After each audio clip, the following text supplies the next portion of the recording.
Hello, good afternoon. This is Myesha Marie coming to do our Reading the Bible together. Um, we're going to be reading 2 Samuel chapter 9 and chapter 10 from the New Living Translation. I hope you all are doing well, and we're going to go ahead and get started. One day David asked, "Is anyone in Saul's family still alive? Anyone to whom I can show kindness for Jonathan's sake?" He summoned a man named Ziba, who had been one of Saul's servants.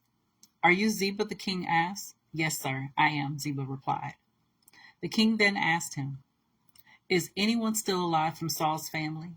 If so, I want to show God's kindness to them."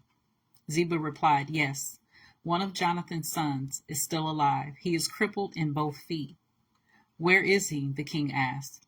"In Lodabar," Ziba told him, "at the home of Machir, son of Amiel."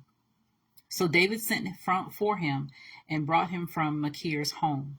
His name was Mephibosheth. He was Jonathan's son and Saul's grandson. When he came to David, he bowed low to the ground in deep respect. David said, "Greetings, Mephibosheth." Mephibosheth replied, "I am your servant." "Don't be afraid," David said. "I intend to show kindness to you because of my promise to your father, Jonathan. I will give you all the property that once belonged to your grandfather Saul, and you will eat here with me at the king's table." Mephibosheth bowed respectfully and exclaimed, "Who is your servant, that you should show such kindness to a dead dog like me?"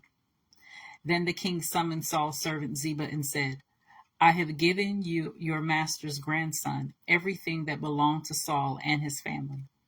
You and your sons and servants are to farm the land for him to produce food for your master's household.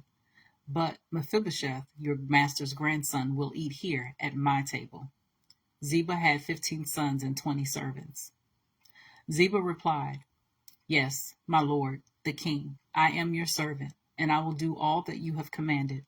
And from that time on, Mephibosheth ate regularly at David's table, like one of the king's own sons. Mephibosheth had a young son named Micah. From then on, all the members of Ziba's household were Mephibosheth's servants. And Mephibosheth, who was crippled in both feet, lived in Jerusalem and ate regularly at the king's table. So, chapter 10. Sometime after this, King Nahash of the Ammonites died, and his son Hanan became king. David said, "I am going to show loyalty to Hanan, just as his father, Nahash, was always loyal to me." So David sent ambassadors to express sympathy to Hanan about his father's death. But when David's ambassadors arrived in the land of Ammon, the Ammonite commander said to Hanan, their master, "Do you really think these men are coming here to honor your father? No, David has sent them to spy out the city so they can come in and conquer it." So Hanan seized David's ambassadors and shaved off half of each man's beard, cut off their robes at the buttocks, and sent them back to David in shame. When David heard what had happened, he sent messengers to tell the men, "Stay at Jericho until your beards grow out, and then come back." For they felt deep shame because of their appearance.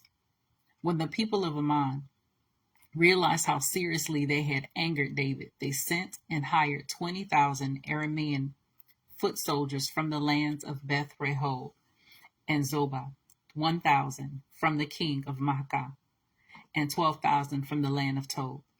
When David heard about this, he sent Joab and all his warriors to fight them.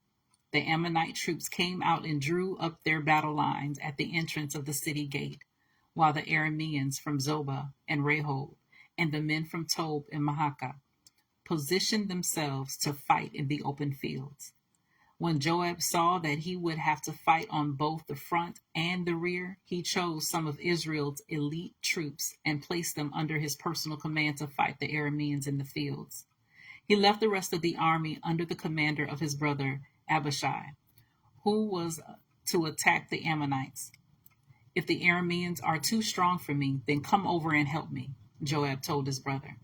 "And if the Ammonites are too strong for you, I will come and help you. Be courageous. Let us fight bravely for our people in the cities of our God. May the Lord's will be done. When Joab and his troops attacked, the Arameans began to run away. And when the Ammonites saw the Arameans running, they ran from Abishai and retreated into the city.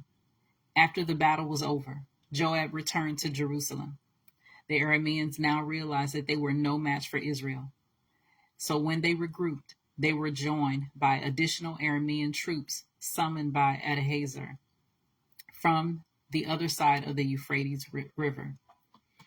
These troops arrived at Helam under the command of Shobach, the commander of Adadezer's forces.